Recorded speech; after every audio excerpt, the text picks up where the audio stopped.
Hello everyone, welcome back to my study vlogs. So आज मैं जल्दी उठ गई थी तो अपने दिन की शुरुआत पढ़ाई से की। तो मैंने सबसे पहले 2 घंटे की क्लास जूलॉजी के लिया। क्लास अटेंड करने के बाद फिर मैं कुछ कॉन्सेप्ट मुझे क्लियर नहीं हो रहे थे तो उसे मैंने लिख लिया। जो कॉन्सेप्ट मेरे क्लियर हुए थे और जो नहीं हुए थे वो भी मैंने लिख लिया कि बाद में हम उसे देख सकते हैं। फिर मैं 2 घंटे की क्लास सीडीपी की ली। सीडीपी की क्लास लेने के बाद मैंने 5 मिनट का ब्रेक लिया। ब्रेक के टाइम फ़ोन को थोड़ा सा स्क्रॉल ही कर रही थी ऊपर, तभी मुझे खान सर का एक वीडियो दिखाई दिया जो प्रेजेंट टाइम में चल रहा है। टीचर पे जो बवाल अंजना बोली हैं वही सब वाला। तो मुझे मज़ा आने लगा। 2 मिनट उनका वीडियो देखें। आप लोग भी देखिएगा, जरूर अच्छा लगेगा।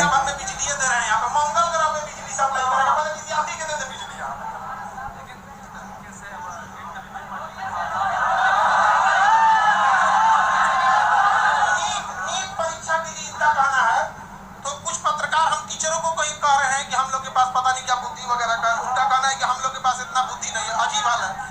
देखिए, नीट पेपर में कहा गया कि एयरफोर्स पेपर को पहुंचाएगा। अच्छी बात है, आप इनिशिएशन ले रहे हैं, लेकिन समझिए मलेरिया की बीमारी में टाइफाइड का इंजेक्शन नहीं मारा जाता है। नीट पेपर परीक्षा पेपर पहुंचने की समस्या नहीं थी कि एयरफोर्स का हम यूज कर रहे हैं। समस्या थी जहां से छप रहा है, जहां से बन रहा है, वहीं पे लीक हो जा रहा है। जो पकड़े गए हैं टीचर, उनको फांसी अब तक क्यों नहीं हुआ? इनकाउंटर उनका क्यों नहीं हुआ? घर क्यों नहीं तोड़ा गया उनका? सवाल ये आप में से बताइए। इतने लोग, ये सब सेलेक्टेड पुलिस वाले हैं यहाँ पर। इन सब से कहते हैं पेपर लीक करने वालों को बकसना चाहिए, किसी को नहीं बकसना चाहिए यहाँ पर। और ये अगेन सरकार प्रयास कर रही है, एयरफोर्स भी इसमें ला रही है। बट समझिए ध्यान से, एयरफोर्स क्या करेगी? पेपर तो नहीं छापेगी। एयरफोर्स ट्रांसपोर्टेशन का काम करेगी, हेलीकॉप्टर से ड्रॉप कर देगी। लेकिन जहां से छप रहा है उन बेईमानों को जब तक सजा नहीं देंगे, ऐसे ही गरीब घर के बच्चों का हक मारा जाएगा। और जब तक हम लोग हैं, हम लोग के पास एक ही शिकायत रहती है गवर्नमेंट से कि भैया पेपर तो ईमानदारी से ले लो। यार, हम आपसे क्या मांग रहे हैं? ये बच्चे कुछ नहीं मांगते, ईमानदारी से पेपर मांगते हैं। अगर परीक्षा टाइम से हो, अभी एनटीए को गया रहे थे लोग, एनटीए का एक अफसर है, वो कह रहा है कि पेपर लीक नहीं हुआ है, कुछ क्वेश्चन बाहर आ गए। ये अगर हॉस्पिटल में रहता तो कहता मरीज मरा नहीं है, सांसें बंद हो गई है। पागल पागल है सब वहां बैठा हुआ। हम क्या बोलेंगे? अभी एनटीए को गया, मन नहीं भरा, सीयूईटी का पेपर नाश दिया।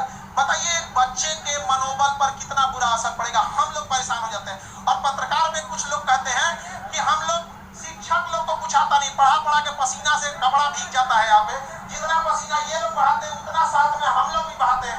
ये बैठ के पढ़ते हैं, हम लोग खड़ा होकर पढ़ाते हैं यहाँ पर।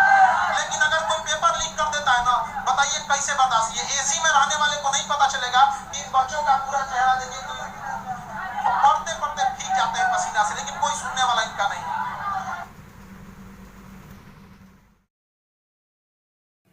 वीडियो देखने के बाद फिर मैं अपनी स्टडी पर फोकस करने बैठ गई। उसके बाद मैंने 2 घंटे की क्लास साइंस की अटेंड की। साइंस में देखे सर मिक्स पढ़ा रहे थे, फिजिक्स केमिस्ट्री बायोलॉजी, और कुछ टॉपिक उसमें भी अच्छे से क्लियर हो गए, जैसे कुछ चीज़ें थोड़े से कन्फ्यूजन थे। फिर मैंने कुछ इम्पॉर्टेंट टॉपिक को रिवाइज किया, जो नोट्स बनाए थे। फिर क्लास कंप्लीट होने के बाद मैंने टेक्स्ट बुक पर एक पेपर सॉल्व किया जो सीडीपी का ही था, यूपी टेट का। तो उसे मैंने अच्छे से सॉल्व किया। कुछ क्वेश्चन थे उसमें आ भी रहे थे, कुछ क्वेश्चन ऐसे थे कि नहीं आ रहे थे। तो जो नहीं आ रहे थे मैंने उसे स्क्रीनशॉट ले लिया है, तो बाद में हम पढ़ सकते हैं। तो आज के लिए बस इतना ही। आज काफ़ी कुछ नया चीज़ सीखने को मिला। ओवरऑल आज का दिन काफ़ी प्रोडक्टिव रहा। मैंने दिन में थोड़ी बहुत आज पढ़ाई कर ली थी। और फिर मिलते हैं नए ब्लॉग में और नए वीडियो के साथ। Thank you for watching my video.